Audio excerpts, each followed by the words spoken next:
जी देखिए, मैं ऋषिकेश को सुन रहा था, इन्होंने कुछ प्रश्न उठाए, जाहिर तौर पर उनका जवाब देना अपनी बात कहने से पहले मुझे लगता है ज़रूरी है। इन्होंने कहा कि क्या क्या किया प्रधानमंत्री जी ने। देखिए, सबसे बड़ा बात है ना कि कांग्रेस को लोकतंत्र पर विश्वास नहीं है, इसीलिए कह रहे हैं कि प्रधानमंत्री जी प्रचार क्यों करें। साहब, ये एक समय होता है जब आप जनता से जाकर डायरेक्टली कनेक्ट करते हैं। आपने जो किया उसमें क्या कमियां रह गई, उसको कैसे बेहतर करने की आवश्यकता है, उसको जानने का मौका होता है। जनता से सीधा कनेक्ट प्रधानमंत्री जी ने 5 वर्षों तक रखा, लेकिन चुनाव के समय तो हर दल को ये अधिकार होता है कि उसके नेता सभाएं करें और कनेक्ट करें, उस पर भी इनको आपत्ति है। चलिए, कोई बात नहीं। इन्होंने कहा प्रधानमंत्री जी ने किया क्या। प्रधानमंत्री जी ने जो कहा वही किया। हमने कहा था कि 370 हटाएंगे, हटाया। हमने कहा 35 से हटाएंगे, हटाया। ट्रिपल तलाक को हमने कहा हटाएंगे, वो हटाया। हमने कहा रामलला विराजमान होंगे। 500 वर्षों के बाद सुप्रीम कोर्ट में हमने प्रतिदिन सुनवाई का आग्रह किया, प्रतिदिन सुनवाई हुई और रामलला 500 वर्षों के बाद विराजमान हुए। और तब जबकि कपिल सिब्बल जो सुन्नी वक्फ बोर्ड के वकील थे, कांग्रेस के बड़े नेता थे, वो बार बार विरोध कर रहे थे और इसकी सुनवाई को चुनाव तक टालने का आग्रह कर रहे थे। तो और इसके अतिरिक्त गरीब कल्याण योजनाओं की बात करें तो हम लोगों ने 50 जनधन खाते खोले, हम लोगों ने 10 करोड़ से ज़्यादा उज्ज्वला गैस कनेक्शंस दिया, हम लोगों ने बड़े पैमाने पर किसानों को डायरेक्ट सम्मान निधि से 6-6 हज़ार रुपये प्रति वर्ष दिया। उस राशि को भी फिर से रिवाइज करने की बात चल रही है। इसके अतिरिक्त हमने विश्व की सबसे बड़ी इंश्योरेंस हेल्थ योजना लॉन्च की, जिसका करोड़ों लोगों ने लाभ लिया। आयुष्मान हेल्थ योजना, जहां गरीब और अमीर सब एक ही तरीके के अस्पताल में इलाज करा सकते हैं।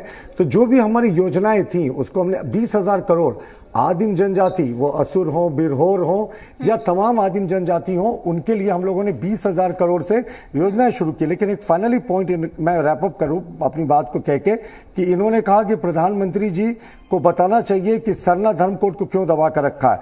मैं दिखाता हूं इस सरकार की रियलिटी चेक। सुदर्शन भगत जी ने 2013 के 22 अगस्त को, अगर आप देख सकती हैं, एक पत्र लिखकर प्रधानमंत्री जी और तत्कालीन जो कल्याण मंत्री थे उनसे यह जानना चाहा कि साहब इस सरना धर्म कोड को आप कब ला रहे हैं।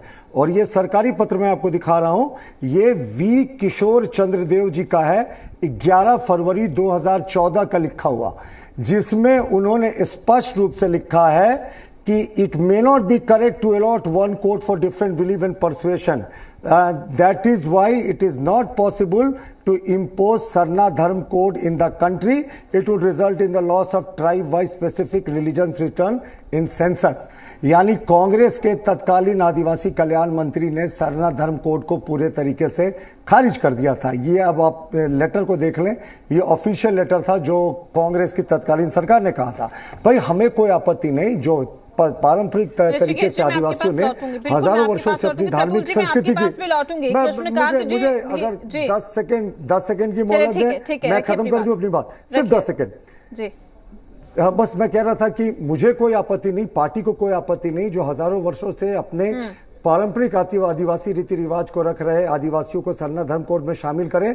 लेकिन बाबा कार्तिक उरांव कांग्रेस के एक बड़े नेता थे, जिन्होंने 1968 में प्राइवेट मेंबर्स बिल इंट्रोड्यूस करके कहा था कि जिन्होंने धर्मांतरण कर लिया उनको सरना धर्म कोड नहीं मिले। उस समय इंदिरा गांधी जी ने व्हिप जारी करके 1970 में इसका विरोध किया था। तो क्या कांग्रेस का स्टैंड बदल गया? हम सरना धर्म कोड के साथ है साहब, लेकिन आरक्षण की सुविधा से उन लोगों को वंचित करने की आवश्यकता है जिन्होंने अपनी रीति रिवाज को छोड़कर दूसरे धर्म को अपना लिया।